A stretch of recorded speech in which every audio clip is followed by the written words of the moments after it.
அப்ப தன்னுடைய அடக்க நிகழ்ச்சியில் இறைவனிடம் வேண்டும் பொழுது இந்த ஊனியல் பார்வையில் வேண்டுதல் இருக்கக்கூடாது என்பதை விரும்பியதால், தனக்கு முழுமையான இறைத்தன்மை பெறும் தகுதி இருக்க வேண்டும் என்று ஆசைப்பட்டதாலோ என்னவோ அந்த ஆயர் அவர்கள் அப்படி எழுதி வைத்துவிட்டு இறந்து விட்டார்கள்.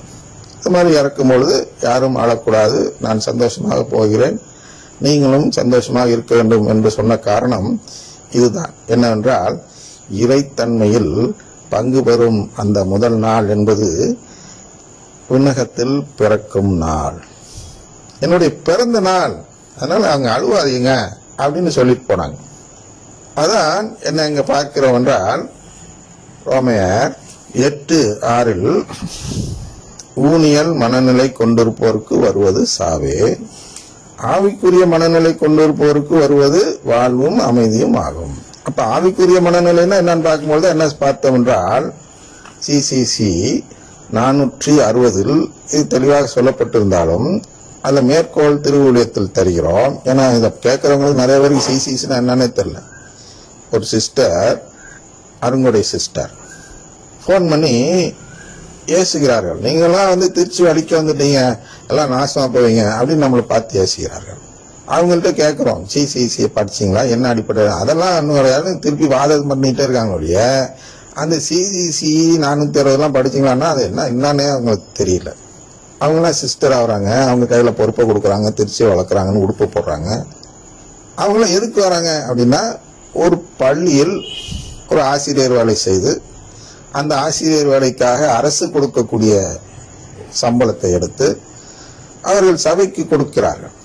அதனால் சிஸ்டருக்கு பிள்ளைகளை தேர்ந்தெடுக்கும் பொழுது இந்த நபர்களிடம் கடவுளிடத்தில் பற்று இருக்கிறதா, திருச்சபை வளர்க்கும் அந்த நோக்கம் இருக்கிறதா, அந்த நாட்டம் இருக்கிறதா என்றெல்லாம் பார்க்காமல், இந்த பிள்ளையை நம் சபையில் சேர்த்தால் எவ்வளவு சம்பாதிக்கும், என்ன பெரிய வேலை கொடுத்து எவ்வளவு பெரிய சம்பளத்தை கவர்மெண்ட்ல இருந்து புடுங்கலாம், தப்பான வார்த்தை தான்.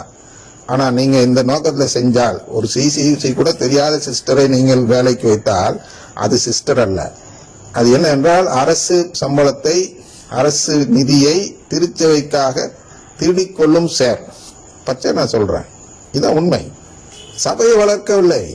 அதனால எல்லா சிஸ்டரும் பாத்தீங்கன்னா அருங்கொடை பாட்டா பாடிட்டு இருப்பாங்க. ஏன்னா அவங்க நோக்கம் பணம் பணம் பணம். அதனால அந்த மதரோ சுப்பீரியரோ அல்லது ப்ரொவின்சியலோ யாரும் இதை தடுக்க மாட்டார்கள். ஏன்னா அவங்க மூலியமா தனக்கு பணம் வருகிறது தங்கள் சபைக்கு. அதான் ஊனியல்பு நாட்டம். அவங்களுக்கு இறைத்தன்மையில் பங்கு பெறும் நோக்கம் இல்லை. நாங்க இந்த ப்ரோக்ராம் செய்யறோம்னா அவங்க இறைத்தன்மையில் பங்கு பெற வேண்டும். அந்த இறைத்தன்மையில் பங்கு பெற்றால்தான் அவர்கள் எல்லாம் கத்தோலிக்கர்கள்.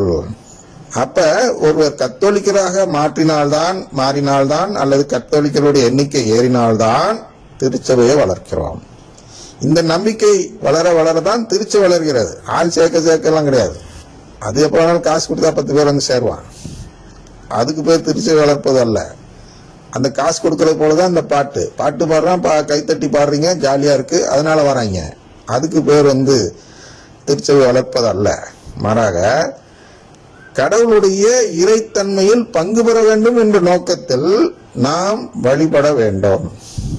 அருங்கொடை இயக்க வழிபாட்டு என்ன, அந்த பாட்டுனா அது அருங்கொடை இயக்க வழிபாடு தான். அருங்கொடை இயக்க பாட்டு, அந்த வழிபாடு, அந்த சடங்காச்சாரம் சொல்றாங்க இல்லையா, அது சடங்காச்சாரமாக எப்பொழுது மாறுகிறது என்றால், அது எப்பொழுதெல்லாம் ஒரு வழிபாடு என்பது கடவுளின் செயல்முறைக்கு நம்மை உட்படுத்தாத வழிபாடாக இருக்கிறதோ அதெல்லாம் சடங்காச்சார வழிபாடு.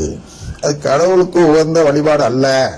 அது மனிதன் தன் முயற்சியாலேயே கடவுளுக்கு ஏற்படாக வேண்டும் என்று முயல்வதில் செய்யக்கூடிய வழிபாடுகள். அதுதான் சடங்குகள், சடங்காச்சாரங்கள். எப்பொழுதுதான் மனிதன் தன்னுடைய நோக்கத்துக்காக, தன்னுடைய தேவைக்காக ஒரு வழிபாட்டு முறை உருவாக்குகிறானோ அந்த வழிபாட்டு முறைதான் சடங்காச்சாரம். அதுதான் அந்த 1,00,000 சபைகளிலும் 1,00,000க்கும் மேற்பட்ட அந்த பிரிந்து போன சபைகளிலும் பயன்படுத்தப்படும் வழிபாட்டு முறைகளாகும். அவர்கள் சும்மா உட்கார்ந்தா வழிபடலன்னு சொன்னாலும், கண்ண மூடிட்டு இருந்தாலும் அது ஏதோ ஒண்ணு செய்யறாங்க. அதன் நோக்கம் என்னவென்றால் அது ஊனியல், அதாவது அது ஆவிக்குரியல்வின் நாட்டம் அல்ல. மாறாக அவர்களுடைய வழிபாட்டின் நோக்கம் என்பது ஊனியல்பு. அப்ப ஊனியல்பு தருவது என்ன? சாவு. அப்ப இவர்களுடைய சபைகளில் நாம் வழிபட்டால் நமக்கு கிடைக்க இருப்பது என்ன? சாவு என்று பவுலடியார் சொல்கிறார்.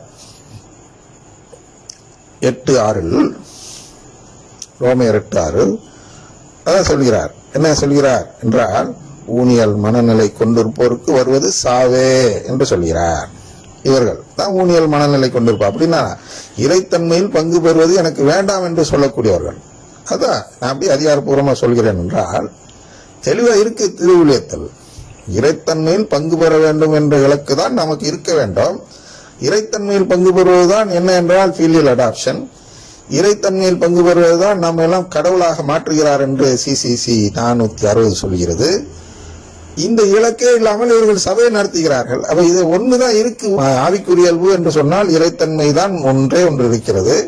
அப்ப அந்த இறைத்தன்மையை இலக்காக வைக்காத எந்த வழிபாடாக இருந்தாலும், எந்த நம்பிக்கையாக இருந்தாலும், அது ஊனியல்பு நாட்டம் கொண்ட வழிபாட்டு முறையாகும்.